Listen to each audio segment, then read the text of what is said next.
Hello friends, this is Adam with Movie Guy 365, and today I'm going to review the 4K Ultra HD Blu-ray edition of The Taking of Pelham 123.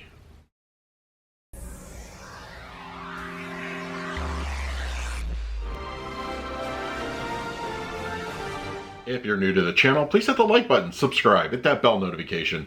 You can also find me over Twitter, Instagram, and Letterboxd at Movie Guy 365.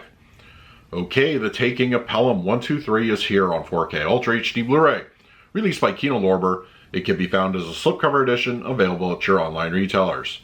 Now, in many ways, watching this movie today just highlights how much of its DNA is in future films, crime thrillers, action dramas. You can easily see direct influences in later movies such as Die Hard, Reservoir Dogs. I mean, there's a lot going on there.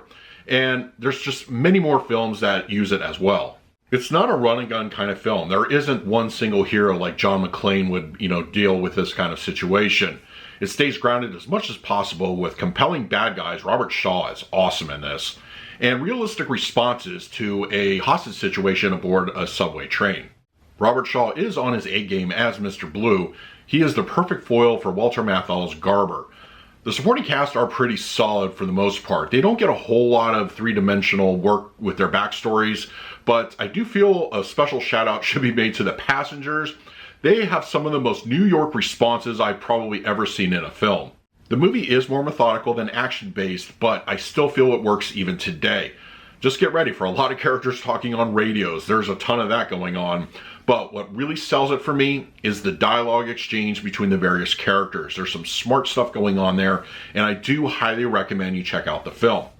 Alright, we're going to talk about the picture quality and the audio in just a moment, but first, let's do a quick unboxing. Okay, we have the 4K Ultra HD slipcover edition of The Taking of Pelham 123 from Kino Lorber.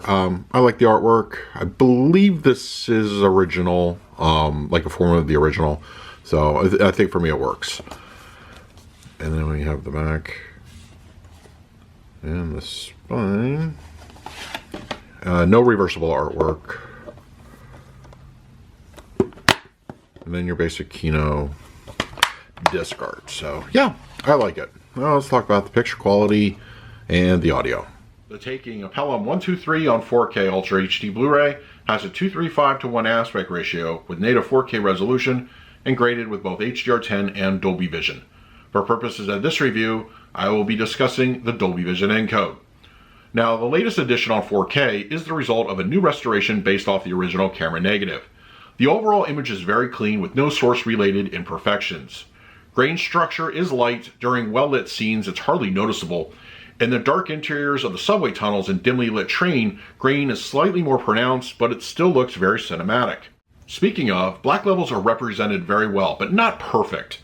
There isn't any night sequences to speak of, but many of the film scenes take place either in the dark subway tunnels or inside of the subway car. As a result, those levels are slightly elevated, but not in any unnatural way. Shadow detail is nicely rendered, and though there is some minor instances of black crush here and there, it's not really egregious. The movie is a gritty mid-70s crime thriller, and the color palette reflects that. Browns, police blues, grays, not Mr. Gray, are accentuated with Dolby Vision.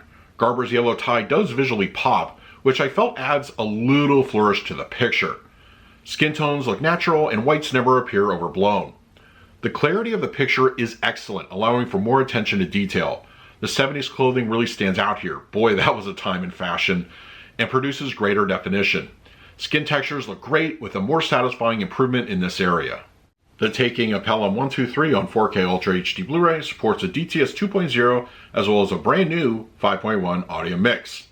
Normally I tend to favor the film's original audio, but I wanted to give this 5.1 track a listen for the review.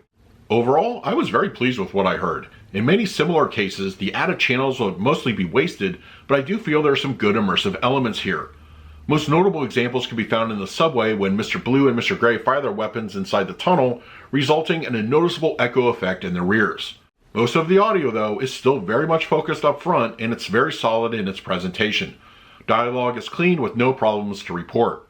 The LFE channel is modest, but due to the source, it's nothing particularly noteworthy. For the picture quality, I'm going to give The Taking of Pelham 123 on 4K Ultra HD Blu-ray an A-. While this may not be the most vivid or striking 4K transfer, it's still a solid presentation. The image has great clarity with an appreciable gain in the color palette. This gritty 70s crime thriller looks really good on 4K. For the audio mix, I'm going to score this one a B. The new TTS 5.1 is pretty impressive. The scenes where the train is in motion have a great energetic feel, and other moments throughout the film have their time to shine. This is a very good listening experience. So that is my review of the taking of Pelham 123 on 4K Ultra HD Blu-ray. If you're interested in picking up a copy for yourself, I will leave an Amazon link in the comments section. If you use it, it really helps out the channel. But if you have the disc already, let me know your thoughts down below. In the meantime, please like, subscribe, hit that bell notification. So until next time, this is Adam with Movie Guy 365. I will see you at the movies.